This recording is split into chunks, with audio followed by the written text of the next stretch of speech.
The parlor smelled of beeswax and money. Matilda Brennan stood in the doorway of Edward Thornton's home, her plain wool cloak dark against the silk wallpaper, and felt her spine stiffen like iron. Through the tall windows, February ice locked the harbor in place. "Miss Brennan has excellent references," Catherine Thornton was saying, circling Matilda like a buyer at auction.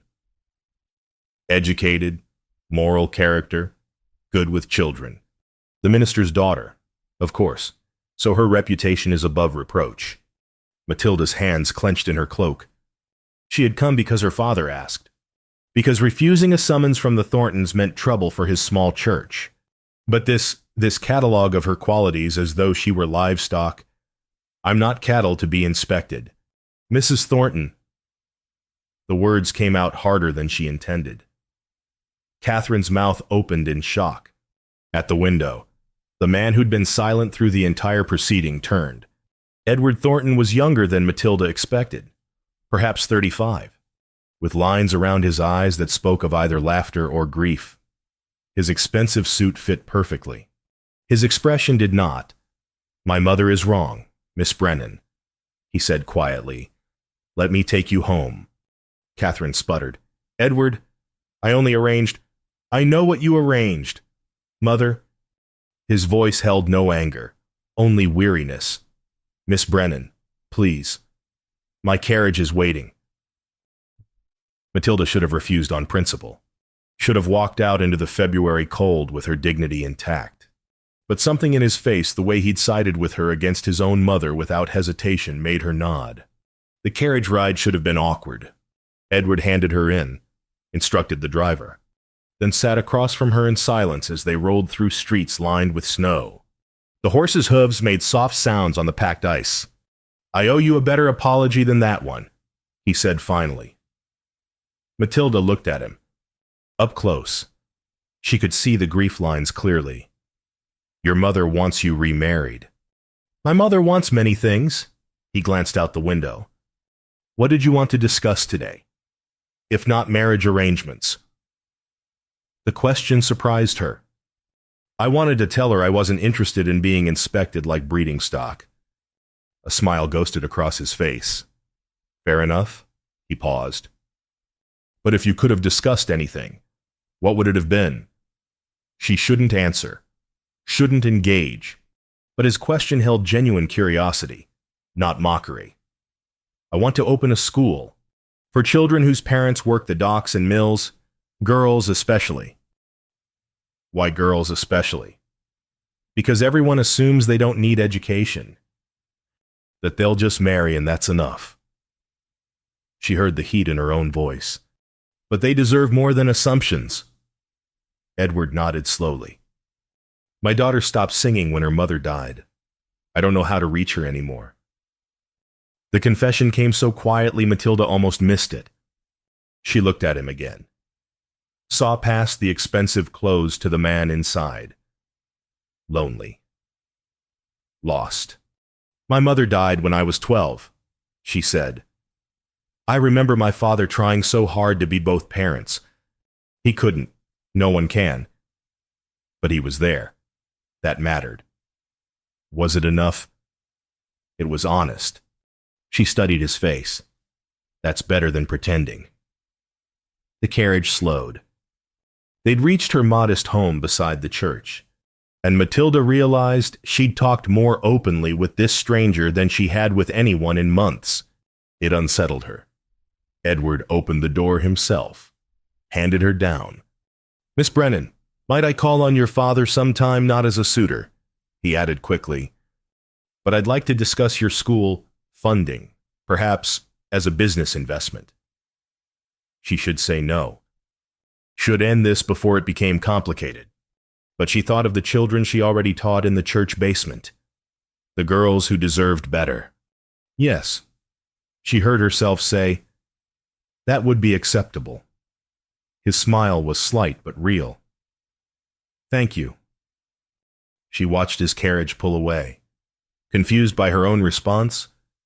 In the window, her father's face appeared, questioning. Matilda had no answers yet. Edward came home to silence. The house was warm, well kept, staffed by efficient servants who kept his children fed and clothed and safe. It should have been enough. Emma sat in the music room, staring at the piano she'd once played daily. Thomas was in the nursery with his blocks, building towers and knocking them down. Both looked up when Edward passed their doorways.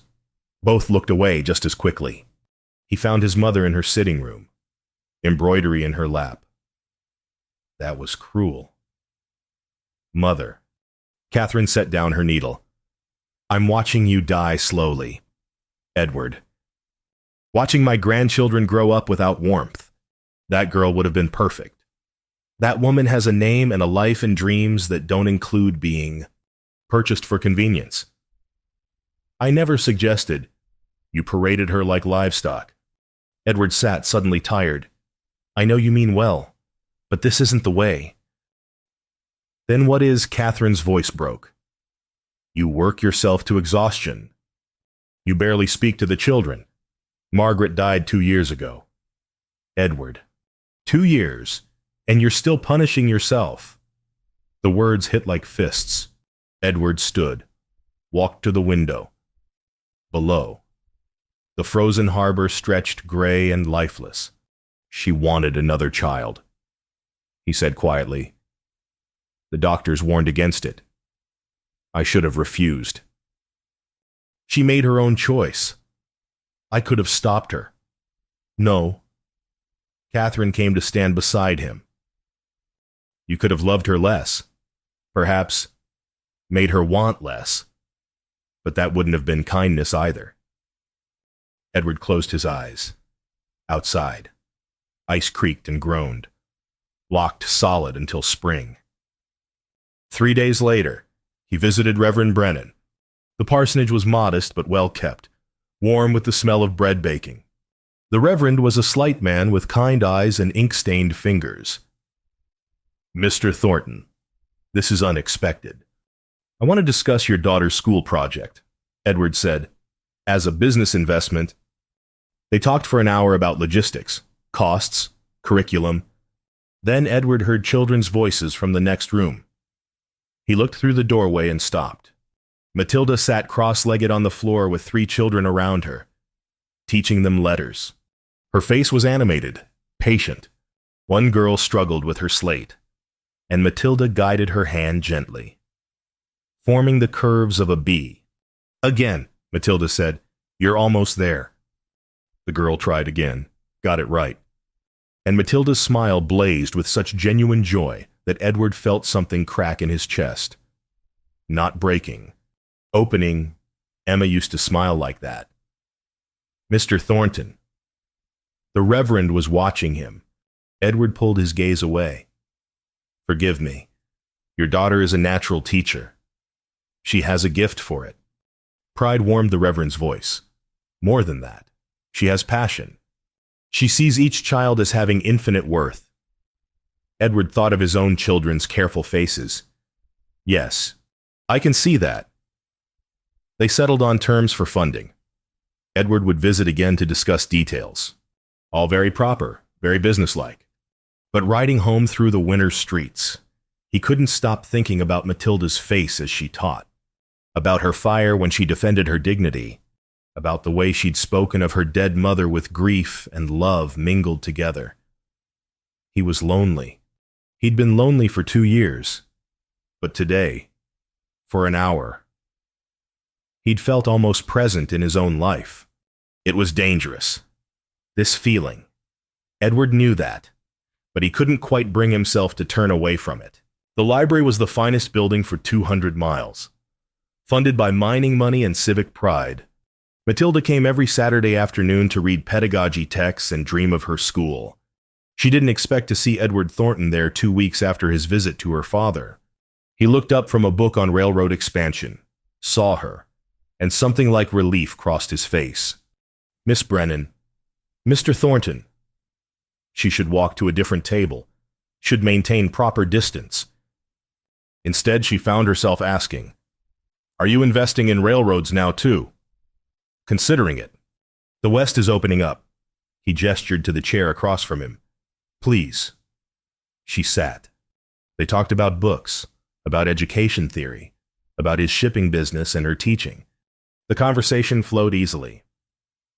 Two minds meeting on level ground. When Matilda looked up, an hour had passed. "I should go," she said, though she didn't want to. "Of course." Edward stood.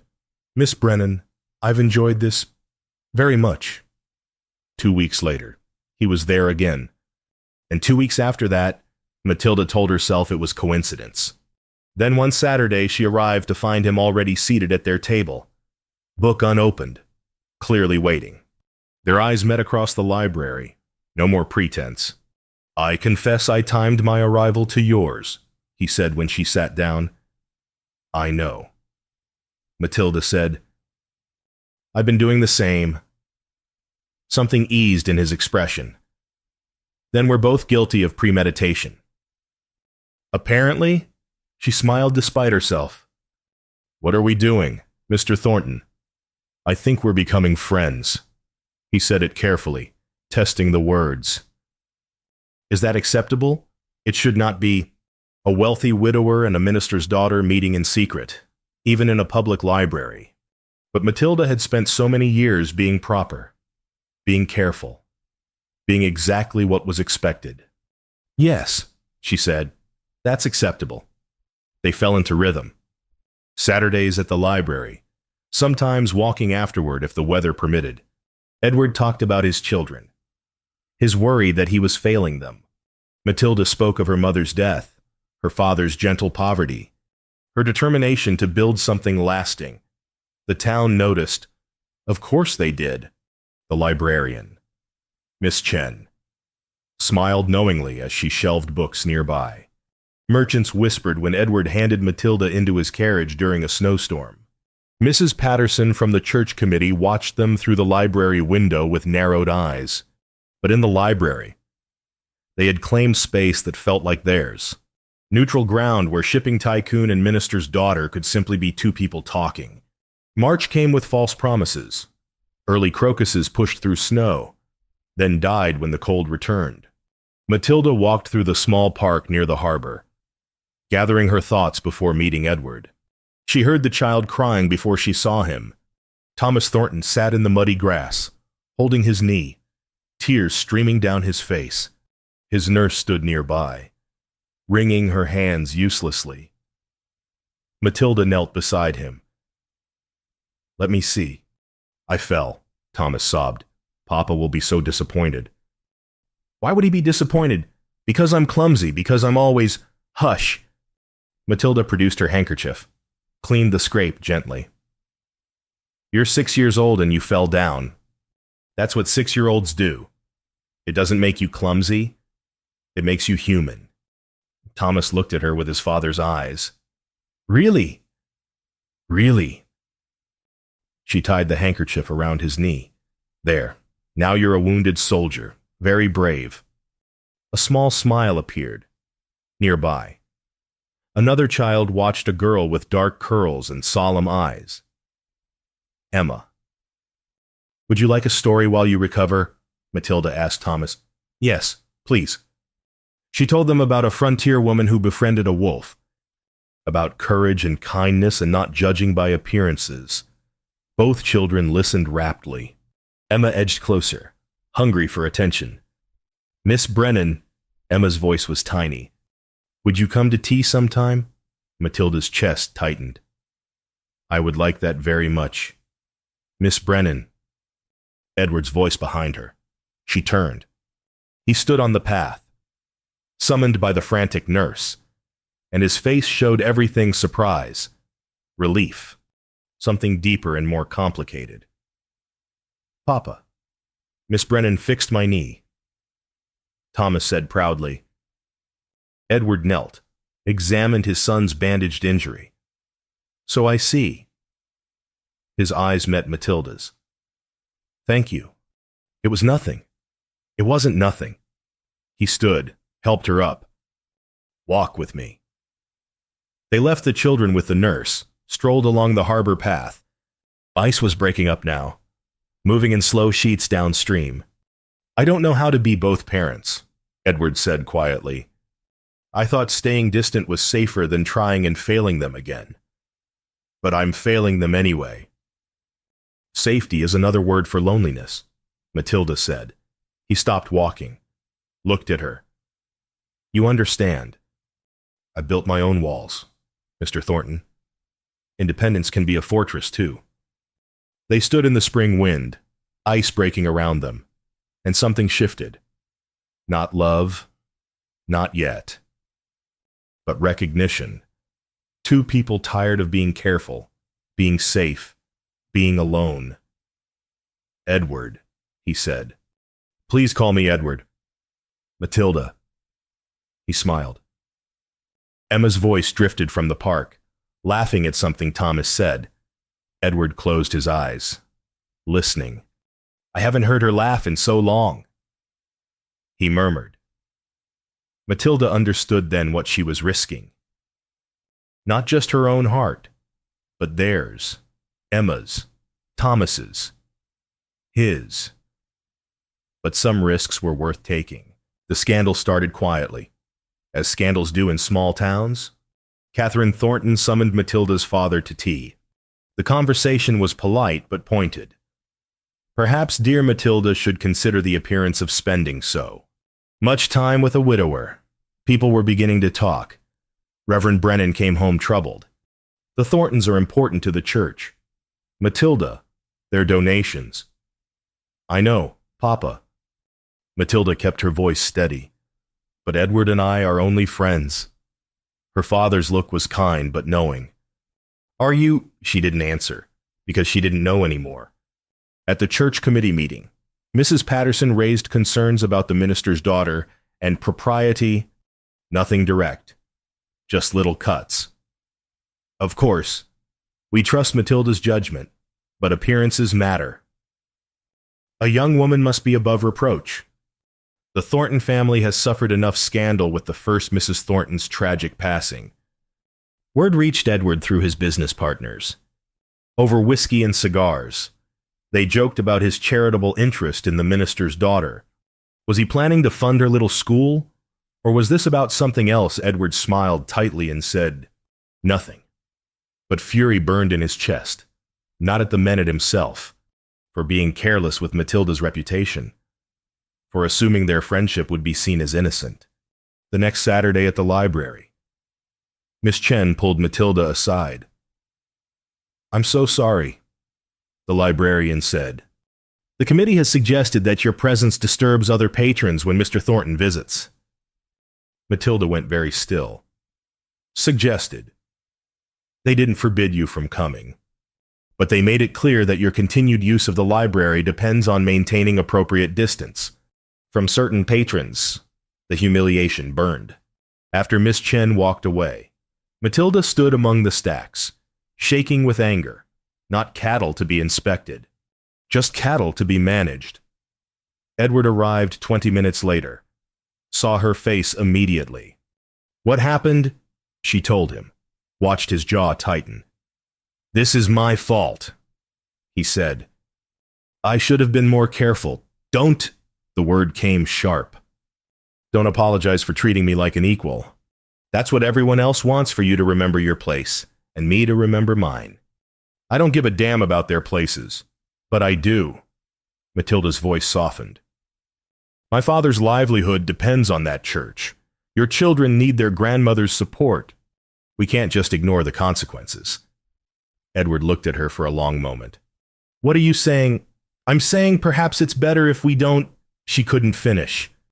Don't see each other anymore. His voice was flat. Yes. The word hung between them like ice. Outside, spring rain began to fall, washing away the last snow. Inside, they stood in their sanctuary, and it no longer felt safe. If that's what you want, Edward said carefully, it's not about what I want. Matilda's hands clenched. It's about what's wise. Wisdom. He almost smiled, bitter. I've been wise for 2 years.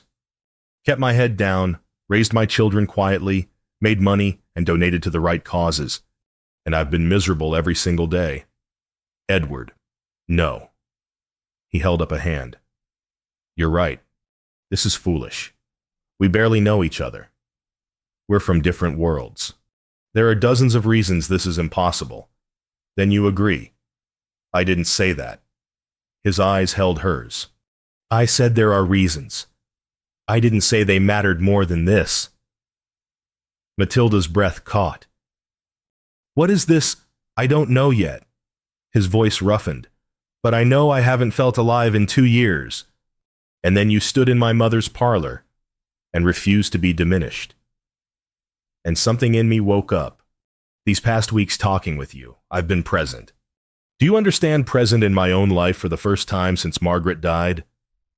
You're grieving. I'm convenient. You're many things, Matilda Brennan, but you're not convenient. He stepped closer. You're difficult and opinionated, and you challenge me, and you make me want to be better than I am.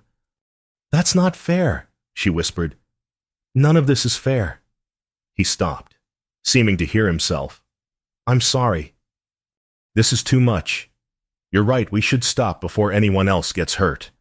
Edward, I'll make arrangements for your school funding through a third party. No need for us to meet again. He left before she could respond. Matilda stood alone in the library, surrounded by books, and realized she'd just lost something she hadn't known she needed. Outside, rain fell harder. Inside, she didn't cry, but her hands shook as she gathered her things and walked home through the storm. 2 weeks passed like winter, cold, dark, empty.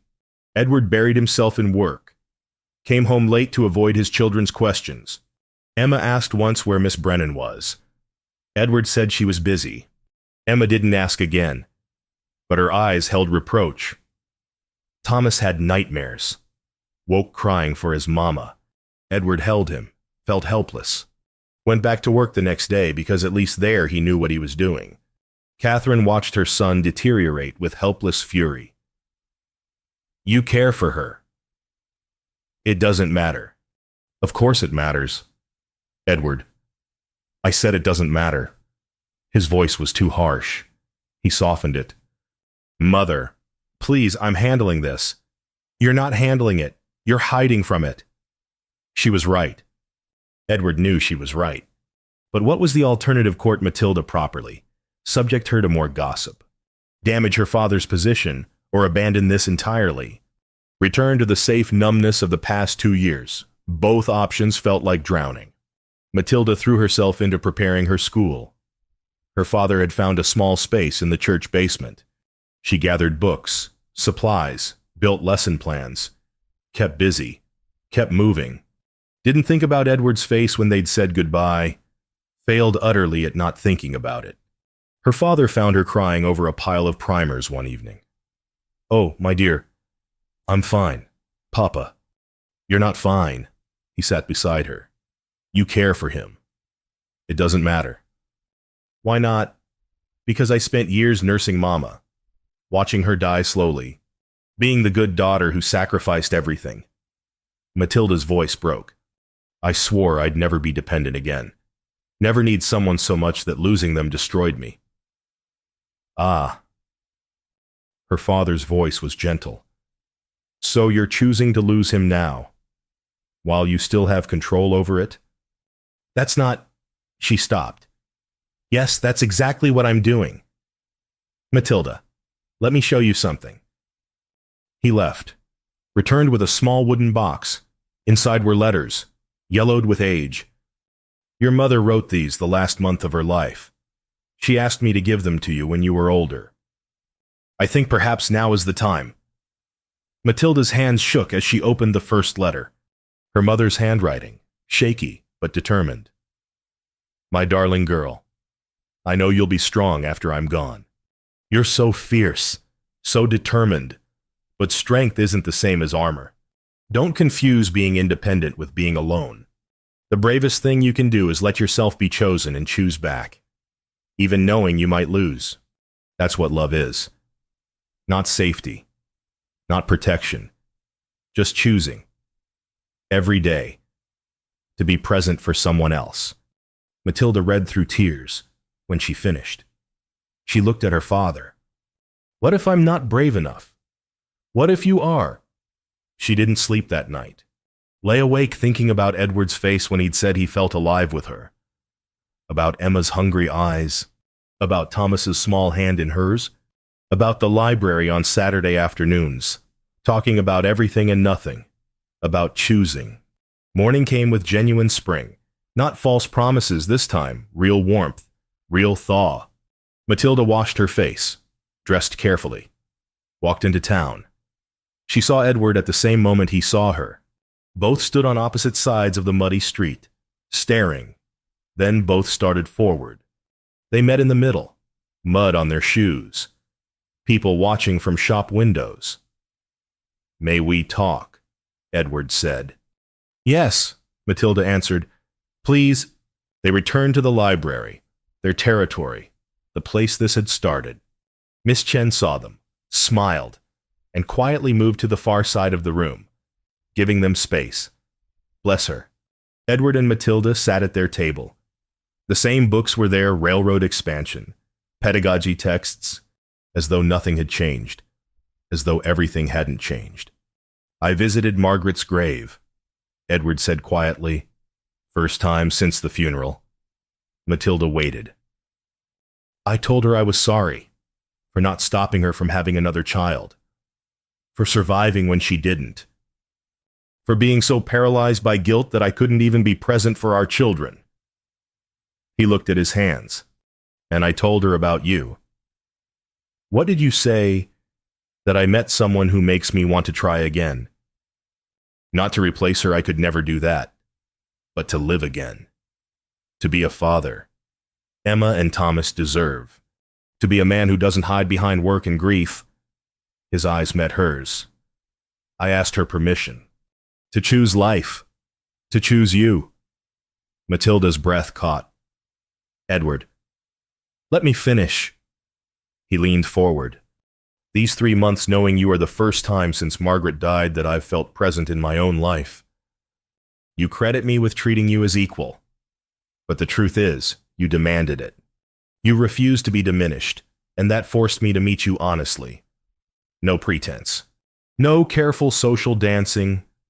Just truth. We barely know each other, Matilda said. But her voice shook. I know you dream of building something that matters. I know you see worth in children everyone else dismisses. I know you're fierce and stubborn and you'd rather lose something than accept it on unequal terms. His voice softened.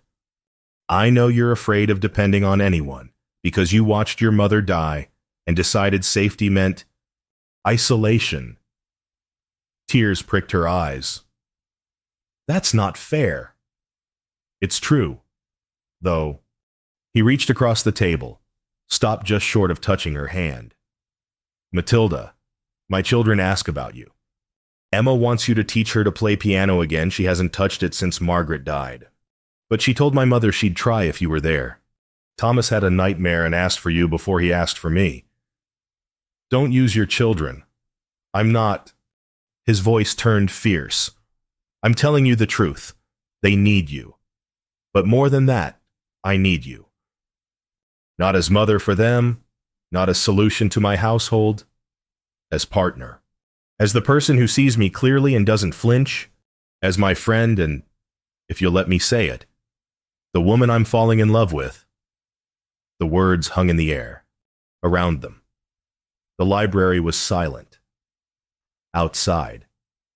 Spring sun streamed through windows. I'm terrified, Matilda whispered. So am I. Oh, what if it doesn't work? What if it does?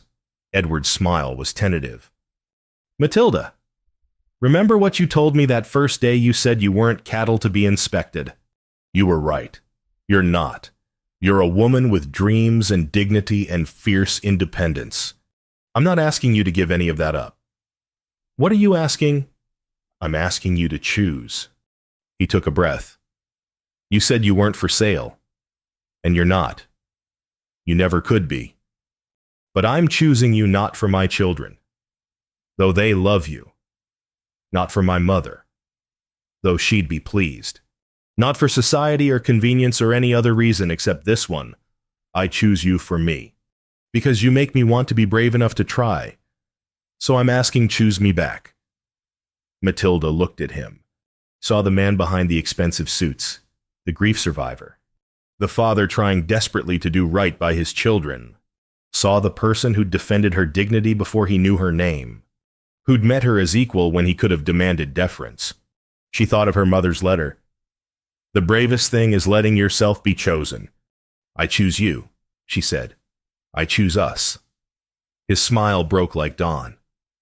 Thank you. But Edward, she held up a hand. I need you to understand. I won't give up my school. I won't become just someone's wife. However beloved, I need to build something of my own. I know. I'm counting on it. He did take her hand now, warm and sure. I don't want you diminished. I want you exactly as you are, fierce and independent and building something that matters. I want to help, if you'll let me, as partner, not patron. Equal partnership. Equal partnership. He agreed. Through the window. Matilda saw the harbor flowing free, ice completely gone. Spring had come, finally and fully. Then yes, she said. My answer is yes. They married 6 weeks later in her father's church. Small ceremony, just family. A few close friends. Emma and Thomas stood as witnesses, nervous and excited in their new clothes. When Reverend Brennan asked who gave this woman, he paused meaningfully. Matilda spoke for herself. I give myself. Freely chosen. Edward's voice was steady, and I receive her, freely choosing. The words weren't traditional. They didn't need to be. This wasn't traditional, it was honest. Catherine Thornton dabbed her eyes. Miss Chen smiled from the back pew. Even Mrs. Patterson from the church committee looked grudgingly approving. They didn't take a wedding trip. Matilda had a school to open, and Edward had business that couldn't wait. But they took 3 days at a small inn by the sea, walking beaches and talking until late into the night. What are you thinking? Edward asked on their last evening, watching sunset paint the water gold. That I'm happy, Matilda said, and that happiness still frightens me. Me too. He pulled her closer. But I'm choosing it anyway. The school opened in late April, in a small building Edward had purchased with Matilda's name on the deed. Insisted on before he'd even proposed. Not charity. Partnership. 20 children came the first week. 30 by the second. Dock workers' children. Mill workers' daughters. Immigrant families' sons who spoke 3 languages and were hungry to learn a 4th. Matilda taught mornings. Afternoons. She planned curriculum and met with parents. Evenings. She came home to Edward's house, their house now, and found chaos that felt like life. Emma practiced piano again, halting at first, then gaining confidence. Thomas drew pictures of his family, 4 figures now. Not 3. The baby Margaret had died birthing would have been a daughter. They spoke of her sometimes. Gently, keeping her memory present without letting grief consume them. One evening a month after the wedding, Matilda found Edward in his study, reviewing ledgers. Emma asked me something today, she said. He looked up. What? She asked if she could call me Mama. Matilda's voice was unsteady. I told her I'd need to ask you first. Edward's eyes filled. What did you tell her? I said I'd be honored. But Edward, I'm not trying to replace Margaret. I can't. I wouldn't want to. I know. He stood, took her hands. Margaret was their mother. She gave them life. But you're giving them something too, a present tense, a future. They need both. So it's all right. It's more than all right. He pulled her close. It's a gift. And that night at dinner, Emma tried it tentatively. Mama Matilda. Yes, sweetheart. Emma's smile blazed. Thomas copied immediately. Mama Matilda, look at my drawing. Matilda looked at Edward across the table. He was smiling too, real joy on his face. and she felt something settle in her chest. Not safety, not the isolation she'd craved for so long. Something better. Wholeness. After the children went to bed, Edward and Matilda walked the harbor path they'd walked that first thawing day. Spring was full now. Trees leafed out. Flowers blooming in window boxes. "My mother told me something yesterday," Edward said. "She said she was wrong about that arranged meeting." "Was she? She got the outcome right, but the method wrong." He smiled. "She said she should have just locked us in the library and let nature take its course." Matilda laughed. "That might have worked faster, but not better." He stopped walking, turned to face her. "Matilda, are you happy?" She considered the question seriously, as it deserved. "I'm chosen. And I chose back. That's better than happy, that's whole." Behind them. Their house stood warm with lamplight. Emma's piano music drifted through open windows. Thomas's laughter joined it. The harbor flowed free and easy, winter fully broken. "Come home," Edward said, offering his hand. Matilda took it. "I am home." They walked back together through the spring evening, door standing open to welcome them. Voices and light and life spilling out into the gentle dark. Not perfect. Not without challenges ahead, but whole, and that was everything. 6 months after the wedding, autumn painted the town gold and crimson. Matilda's school had grown to 50 students. Edward had expanded his shipping routes west. Emma played piano for church services. Thomas started reading on his own. Catherine Thornton visited every Sunday for dinner, and she and Matilda had developed cautious respect that was growing into genuine affection. Reverend Brennan came too, delighting in his grandchildren by marriage. It wasn't the family any of them had planned. It was better built by choice rather than blood alone. One October evening, Matilda found Edward on the porch, watching leaves fall. "What are you thinking?" she asked, settling beside him. "About that first day, you in my mother's parlor, refusing to be cattle. You defended me before you knew me." "I knew enough." He smiled. "I knew you deserved dignity. The rest I wanted to discover." "And have you," she kept her voice light, "discovered it all? Not even close." His arm came around her shoulders. "I suspect I'll spend the rest of my life discovering you." "That's a long time." "Not long enough." They sat in comfortable silence. Inside, Emma called for Thomas to help with something. The children's voices blended argument, then laughter, then cooperation. "We did all right, didn't we?" Edward said quietly. Matilda thought of the winter she'd stood in that cold parlor, of the library meetings, the broken ice, the hard choice to risk pain for the possibility of joy, of Emma's careful trust and Thomas's easy affection, of her school full of children learning they mattered. "We did more than all right," she said. "We built something real. We're still building it." "Yes." She leaned into him. "And we will be. For as long as we choose to." Behind them. The door stood open. Light spilled out. Their children's voices rose in some game only they understood. The evening was cool but not cold, the season turning but not ending. Edward kissed the top of her head. "I love you, Matilda Thornton." "And I love you, Edward." She smiled. "Every day, I choose you. Every day, I choose you back." It wasn't poetry. It didn't need to be. It was truth. Plain and simple, and earned through courage, the courage to open locked hearts. To risk grief for the chance of joy. To choose life even when safety seemed easier. Inside. Emma struck a chord on the piano. Thomas sang along, off-key but enthusiastic. Catherine laughed at something Reverend Brennan said. The house was full of sound and life and warmth. "Come inside," Matilda said, standing and offering her hand. "Dinner's nearly ready." In a moment. Edward pulled her back down beside him. "Let me have one more minute of this, of us." Of knowing how lucky I am that you walked into my mother's parlor and refused to be diminished. Edward, I mean it. His voice was serious. You saved me. Matilda. You and the children, you pulled me back into my own life.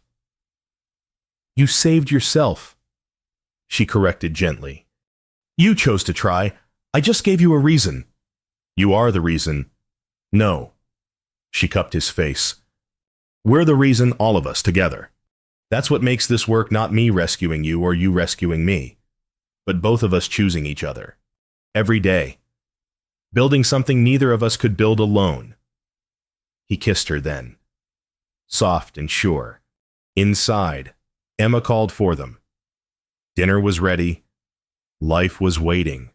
They stood together and walked through the open door into warmth, into family, into the future they were building one chosen day at a time. Behind them, autumn leaves fell gentle through the October dusk. Ahead, lamplight and love and laughter welcomed them home. This was what they'd chosen. This messy, beautiful, imperfect life full of challenges and joy mingled together. Not the ending of anything, but the beginning, the ongoing. Daily choice to stay present, stay open, stay brave enough to love despite knowing love could hurt. They chose it. They chose each other.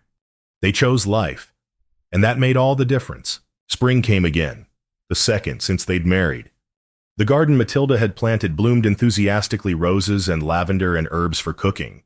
Emma helped tend it after school. Thomas mostly dug holes and got dirty, but his enthusiasm counted for something. The school had outgrown its building. They'd found a larger space, hired a second teacher. Matilda taught mornings and managed afternoons, came home tired but satisfied. Edward had taken on a partner to handle more of the daily shipping business. It meant less travel, more time with family, worth every penny of shared profit. They'd settled into rhythms. Breakfast together before Matilda taught and Edward worked. Evenings on the porch when weather permitted. Sundays at church followed by dinner with Catherine and Reverend Brennan. Not perfect. They argued sometimes about finances, about the children's education, about Matilda taking on too much. But they'd learned to argue honestly, to work through disagreement without walls going back up. One April morning, almost 2 years to the day since they'd met, Matilda woke to find Edward already up. She found him in the garden, watching sunrise paint the harbor gold. Couldn't sleep, she asked, joining him. Didn't want to miss this. He gestured at the view. 2 years ago, this harbor was frozen solid. I was frozen solid too. And now it's spring. His smile was easy. Now everything flows. Emma appeared in her nightgown, rubbing her eyes. Why are you both up so early? Watching sunrise, Edward said. Want to join us? She padded out barefoot, settled between them. Thomas followed moments later, dragging his favorite blanket. They sat together in the dawn cool. 4 people who'd become family not by accident, but by choosing. Mama Matilda, Emma said, can I ask you something? Always. Are you happy you married Papa? Matilda looked at Edward, saw him watching her with quiet joy. Every single day. Even when you argue, even then. Matilda pulled Emma closer. Especially then. Actually, because arguing means we're both brave enough to be honest, to trust each other with hard truths. Thomas piped up. I'm happy you married Papa, too. You make good pancakes. They all laughed. Edward ruffled his son's hair. High praise indeed. The sun rose fully, burning off morning mist. The harbor stretched before them, busy with morning traffic. Spring flowers bloomed in the garden. Inside, Catherine was already in the kitchen starting breakfast she'd taken to staying over on weekends to help with. The children. We should go in, Matilda said. Your grandmother will have breakfast ready. 1 more minute, Edward said. Please. They sat together as the world woke around them. Not frozen anymore, not locked in grief or fear or isolation, just present fully, messily, beautifully present in their own lives. Later that morning, Matilda walked to her school. Students were already arriving, chattering in English and Portuguese and Chinese and German, a dozen languages, 100 dreams, all wanting the same thing: to be seen, to be valued, to be given a chance. Miss Chen visited at lunch with books for the library. They talked about expansion plans, about hiring more teachers, about the difference education made in these children's lives. "You built something important," Miss Chen said. "We built it," Matilda corrected. "All of us together, every parent who trusted us with their children, every student who worked hard, every person who believed these children deserved better. But you started it." Matilda thought of that first day in Edward's parlor, of refusing to be diminished, of choosing dignity over safety. Maybe. But starting something is easy. Sustaining it takes everyone. That evening, the whole family gathered on the porch. Edward and Matilda in the swing, children playing in the yard, Catherine and Reverend Brennan arguing cheerfully about theology. "Matilda," Edward said quietly. Thank you." She looked at him. "For what?" "For being brave enough to choose me back." His voice was serious. "I know it wasn't easy. I know you risked a lot: your independence, your safety, your carefully built walls. But you chose anyway." "You risked too," she pointed out. "We both did." He took her hand. "And we're both still choosing. Every day. That's what makes this work." "Yes." She squeezed his fingers. "Every day I choose you. Every day I choose you back." The words had become their ritual, their reminder. Not vows spoken once and filed away, but truth recommitted daily. Some days it was easy. Some days it took work, but they chose it anyway. Emma ran up, breathless. "Mama Matilda, Papa, come see what Thomas built." They went to admire the tower of sticks and stones, praising Thomas's architectural ambitions. Catherine called that dinner was ready. They trooped inside together, noisy and laughing and alive. After dinner, after children were tucked in and parents had gone home, Edward and Matilda returned to their porch. The evening was warm, gentle, perfect. "Do you remember what you told me at the library?" Edward asked. "When I proposed, I said many things. You reminded me you weren't for sale, and you said you weren't buying." Matilda smiled. "You were choosing—" "I still am." He pulled her close. 2 years later, I'm still choosing you. Still grateful you chose me back." "It's not gratitude," she corrected softly. "It's partnership. We chose each other. Equal terms. That's what makes it real." Behind them, the house stood solid and warm. Before them, the harbor flowed free under stars. Their children slept peacefully inside. Their family, built by choice, sustained by love, was whole. "I'm happy," Matilda said, surprising herself with the simplicity of it. "Really, truly happy." "So am I." They sat together as the evening deepened, holding hands, watching stars emerge. Two people who'd been frozen by grief and fear and self-protection. Two people who'd risked thawing, risked opening, risked the vulnerability of choosing love. Two people who'd built a life together, one brave choice at a time. The door behind them stood open. Light spilled out. Inside was warmth and safety and belonging. Not the isolation kind of safety Matilda had once craved, but the kind that came from knowing you were seen, valued, chosen. This was what they'd built. Not perfect, not without challenges, but real, honest, whole, and it was everything.